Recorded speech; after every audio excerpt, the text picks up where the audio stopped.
күтіп жүрген гаджетім келді. Бұл гаджет телефонның тұтқасы, яғни телефонның камерасын пайдаланғанда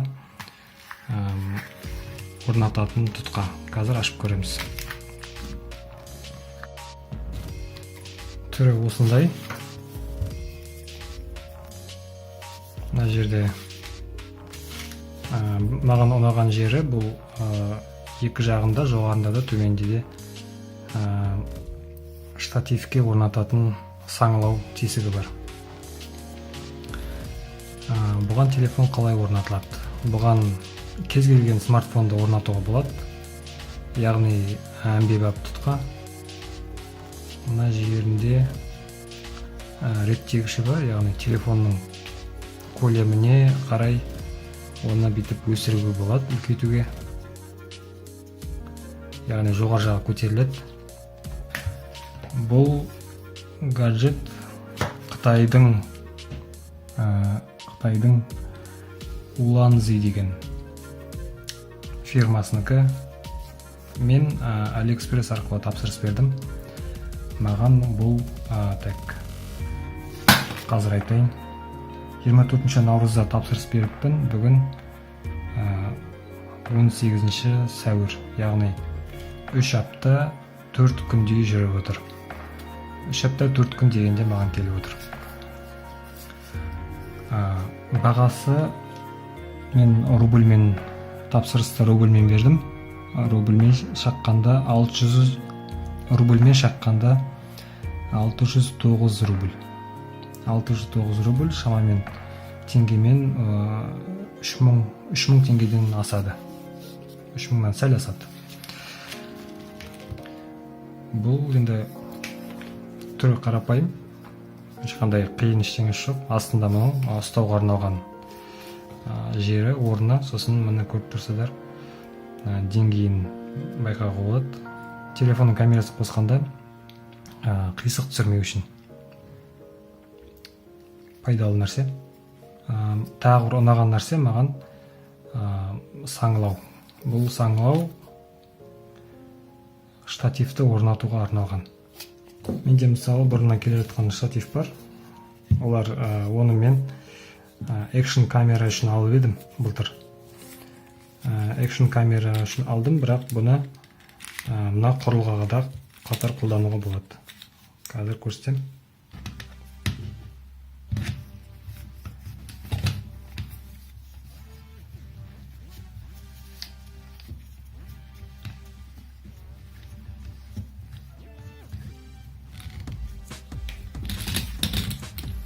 Мына жерге телефонды қыстырасыз. Бұл да экшн камера үшін алынған. Бұл штатив емес, бұл енді таяқша. Яғни селфи жасауға арналған, немесе басқа да қитұрқы әрекеттер үшін. Бұны мен көп пайдаланбаймын. Мен бұны штативті көбірек жиі пайдаланам. Енді одан да жиі пайдаланатын болам, өйткені бұған экшн камераны емес, жалғыз оның үстіне мына смартфонның тұтқасында орнатуға болады. Маған ұнап тұрған жері осы. Қатты ұнаған жері. Енді бір ғана кемшін тұсы бар. Ол әрине оның кемшін болғанда әркімге әрқалай. Мен мысалы бұның тұрақтандыру, яғни стабилизациясы болған қалар едім. Мысалы бүйтіп ұстап келе жатқанда дірілдеген кезде камераның тұрақты түсірілуін қамтамасыз ететін. Бұндай бұда жоқ. Жай ғана осылай ұстап жүресіз. Содан кейін тағы бір айта кететін нәрсе, бұл мынау бауы.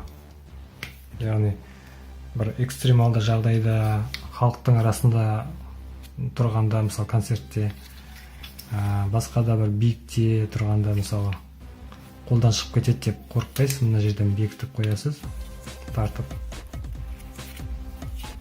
Содан кейін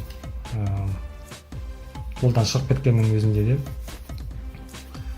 телефоныңыз, аппаратыңыз сау қалады. Яғни жай ғана қолмен іліп қалады. Өте қарапайым, бірақ сенімді құрылғы деп айтуға болады. Егер қызықтырса осындай аппарат, мен астына сілтеме тастап кетейін осы видеоның астына. Сол арқылы мүмкін өзіңіз қарап сатып аларсыз. Қысқаша теориялық тұрғыдан осы айтқым келгені. Енді қазір көрнекі түрде телефонда қыстырып орнатып көрейін.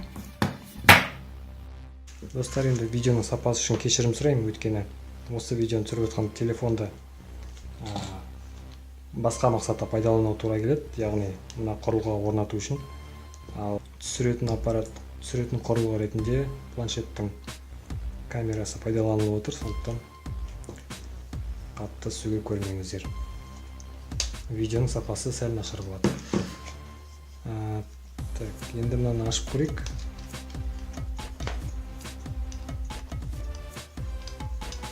Бұраймыз жоғарыға.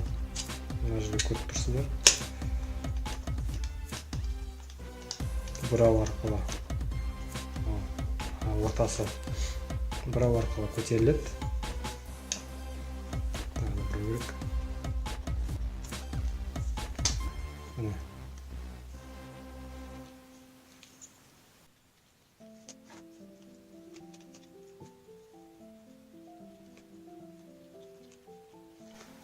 Қысып бекітіп тастадым.